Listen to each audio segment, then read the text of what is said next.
আপনারা রাসূলের আরেকটা বড় সূত্র কথা জানেন, কোরআন মাজিদ তার কথা বলা আছে, তাব্বাত ইয়াদা আবি লাহাবি ওয়া তাব। আবু লাহাব গোটা ফ্যামিলি, তার স্ত্রী উম্মে জামিল, উতবা ইবনে আবি লাহাব, গোটা ফ্যামিলি ছিল অ্যান্টি ইসলামিস্ট পরিবার। ইসলাম, মুসলমান, রাসূলুল্লাহ সাল্লাল্লাহু আলাইহি ওয়াসাল্লামের বিরোধী পরিবার। সবাই মিলে আল্লাহ রাসূলকে কষ্ট দিত। তার স্ত্রী উম্মে জামিল, আবু লাহাব নিজে, তার বেটা নিজে, সবাই মিলে কষ্ট দিত। তো তার ছেলে উতবা ইবনে আবু লাহাব রাসূলুল্লাহ সাল্লাল্লাহু আলাইহি ওয়াসাল্লামকে আলটিমেটাম দিত, মুহাম্মদ সাল্লাল্লাহু আলাইহি ওয়াসাল্লাম, তোমাকে যদি পাই তোমার উপরে আমি হিংস্র পশু লেলিয়ে দেব, আমি হিংস্র ঘোড়া পালতেছি, যদি সুযোগ পাই তোমার উপর লেলিয়ে দেব। নাউযুবিল্লাহ। মুহাম্মদ রাসূলুল্লাহ সাল্লাল্লাহু আলাইহি ওয়াসাল্লামকে বারবার সেরকম আলটিমেটাম দিত। আল্লাহ কষ্টে বলছেন, দেখো তোমাকে যদি মক্কার বাইরে আল্লাহ তাআলা নিয়ে যান, আল্লাহ তাআলা তোমার উপর হিংস্র পশু লেলাই দিবেন। এই কথা শুনে আবু লাহাবের মাথা ঘুরে গেছে। সে তার ছেলেকে বলছে, খবরদার কোনোদিন মক্কার বাইরে যেও না। বলছে, আব্বা তুমি না ইসলামের উপর ঈমান আনো না, রাসূলকে মিথ্যাবাদী মনে করো। বলছে, এগুলো আলাপ বাদ দাও, কোনোদিন মক্কার বাইরে যেও না, আর মক্কার বাইরে গেলে কখনো নিরাপত্তা বাহিনী ছাড়া যেও না। সে কোনো কারণে এই কথা ভুলে বাপ বেটা মিলে চলে গেছে সিরিয়ার ব্যবসায়। তখন আবু লাহাবের মাথায় চলছে যে মুহাম্মদ রাসূলুল্লাহ সাল্লাল্লাহু আলাইহি ওয়াসাল্লাম বলছিল কি, যদি তাকে মক্কার বাইরে পাওয়া যায় দেন আল্লাহ সুবহানাহু ওয়া তাআলা যেন তার উপর হিংস্র পশু লেলিয়ে দেয়। এই কথা শুনেছে, ঘুম থেকে জেগে উঠছে, তার কাফেলার সদস্য থেকে বলছে, দেখো সবাইকে আমি অনেক বেশি এনাম দিব, পুরস্কার দিব, হাদিয়া দিব, তোমরা আমার ছেলেকে সর্বক্ষণ গাইড করো। বাসায় যাওয়ার আগ পর্যন্ত তোমরা যদি আমার ছেলেকে নিরাপদে বাসা পর্যন্ত নিয়ে যেতে পারো, তাহলে এই ব্যবসার যত প্রফিট হবে আমি একটাও নিব না, সব প্রফিট তোমাদের সাথে শেয়ার করব। তো সবাই মিলে অ্যালার্ট, তাকে দেহরক্ষী হয়ে গার্ড, বডিগার্ড হয়ে এক একজন নিয়ে আসতেছে মক্কার দিকে। আল্লাহ সুবহানাহু ওয়া তাআলা কি ফয়সালা! আল্লাহ তাআলা জঙ্গল থেকে হিংস্র পশু সিংহকে বের করে দিয়েছেন, এবং সিংহ আল্লাহর ফয়সালা দেখেন, সে আর কাউকে ছিঁড়ে নাই, সে গিয়ে এই আবু লাহাবের ছেলেকে ছিঁড়ে খুবলে এখান থেকে চলে গেছে।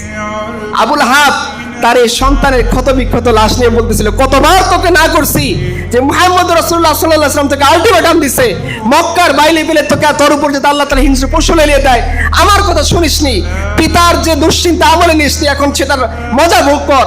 কারণ আমি জানতাম মুহাম্মদ রাসূলুল্লাহ যেদিন তোর কথা বলছে ওই দিনই তোর মৃত্যুর পরোয়ানা লেখা হয়ে গেছে। বলেন, কাফের আল্লাহ রাসূলকে সত্য বলে মানতে কি মানতো না? ঈমান আনেনি নানান কারণে, ক্ষমতার কারণে, আবু জেহেল অহংকারের কারণে, বংশগোত্র, আসাবিয়াত, নানাবিধ কারণে। কিন্তু আল্লাহ রাসূল যে সত্য কথা বলেন, কাফেররা বিশ্বাস করতে কি করতো না? বলেন, এই রাসূল সাল্লাল্লাহু আলাইহি ওয়াসাল্লামের সবচেয়ে বড় শত্রু কে ছিল? আবু জেহেল। বিদায় বান নিহাতে হাফিজ ইবনে কাসির লিখছেন, আবু জেহেলকে রাসূল সাল্লাল্লাহু আলাইহি ওয়াসাল্লাম দাওয়াত দিবেন যে তুমি তো সব জানো, তুমি জ্ঞানী, তুমি, তোমার নাম আবুল হাকাম, জ্ঞানীদের পিতা, তুমি ইসলামের প্রতি ঈমান আনো, আমার প্রতি ঈমান আনো।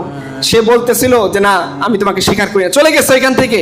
একটু পরে যাওয়ার পরে সে আবু সুফিয়ানকে বলছে, আবু সুফিয়ান শোনো, আমি জানি মুহাম্মদ যা বলে সত্য, ওয়াল্লাহি মুহাম্মদ যা বলে আমি জানি সত্য, শুধু বংশমর্যাদার কারণে তার উপর ঈমান আনতেছি না। কেন?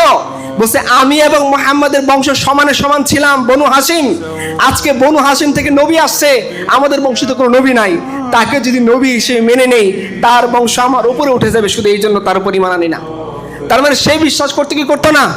আরেকজন কাফের ছিল, এটা আমি বলবো না, নামটা আপনারা পরবর্তীতে বের করবেন। তাকে রাসূলুল্লাহ সাল্লাল্লাহু আলাইহি ওয়াসাল্লাম আলটিমেটাম দিছিল। সে বারবার রাসূলকে বলতে, দেখো আমি তরতাজা ঘোড়া পালতেছি, ঘাস খাইয়ে, ভালো মানের খাবার খাইয়ে, তোমাকে যদি আমি মক্কার বাইরে পাই, এই ঘোড়ার উপরে চড়ে আমি তোমাকে হামলা করব। রাসূলুল্লাহ সাল্লাল্লাহু আলাইহি ওয়াসাল্লাম বলেন, কখনো আল্লাহ এটা হইতে দিবেন না, ইনশাআল্লাহ আমি যদি তোমাকে মক্কার বাইরে পাই তাহলে আমি তোমাকে হত্যা করব। রাসূলুল্লাহ সাল্লাল্লাহু আলাইহি ওয়াসাল্লামের সামনে সে বদর যুদ্ধে যায় নাই, এই ভয়ে যে রাসূলুল্লাহ সাল্লাল্লাহু আলাইহি ওয়াসাল্লামের মোকাবেলা করতে হবে আর আল্লাহ তাকে হত্যা করবেন। উহুদের যুদ্ধে মুশরিকরা তাকে বলছে, কি রে মহিলা মানুষের মতো ঘরে বসে থাকবি, তুই না বেটা মানুষ, পুরুষ মানুষ, এগুলো তো মহিলা মানুষের কাজ। এই কথা শুনে তার আত্মমর্যাদা লাগছে, সে বাধ্য হয়ে তার ওই ঘোড়া, মোটা তাজা ঘোড়া নিয়ে সে উহুদের যুদ্ধে আসছে। রাসূলুল্লাহ সাল্লাল্লাহু আলাইহি ওয়াসাল্লাম সাহাবা কেরাম নিয়ে যুদ্ধে শেষে পাহাড়ের উপরে উঠে গেছেন।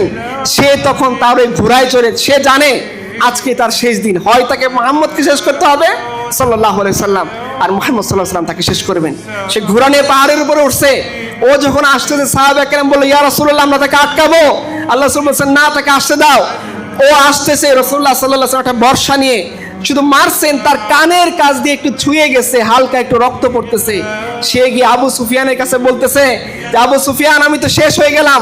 আবু সুফিয়ান বলছে, আরে বেটা তুই না পুরুষ মানুষ, সামান্য একটু কানের নিচে আঘাত লাগছে, একটু ফুটায় ফুটায় রক্ত পড়তেছে, আর তুই বলতেছিস তুই শেষ হয়ে গেছিস, কারণ কি? সে বলতেছে, আরে আমি যে ব্যথা পাইতেছি তোমরা এটা বুঝতেছো না। মুহাম্মদুর রাসূলুল্লাহ সাল্লাল্লাহু আলাইহি ওয়াসাল্লাম আমাকে মক্কায় থেকে বলছিল যে মক্কার বাইরে যদি তার সাথে আমি মুখোমুখি হই সে আমার আস্ত রাখবে না। আজকে যদি মুহাম্মদুর রাসূলুল্লাহ আমার দিকে থুতু নিক্ষেপ করতে আমি মারা যাব। সেই ভয়ে মক্কার দিকে রওনা দিয়েছে, প্রথম দেশে মারা গেছে। তাহলে বলেন এই সমস্ত ঘটনা থেকে কি প্রমাণ করে মুহাম্মদুর রাসূলুল্লাহ সত্যবাদী না মিথ্যাবাদী? আজকে মুসলমান বলে মুহাম্মদুর রাসূলুল্লাহ মিথ্যা বলতে পারে, নাউজুবিল্লাহ।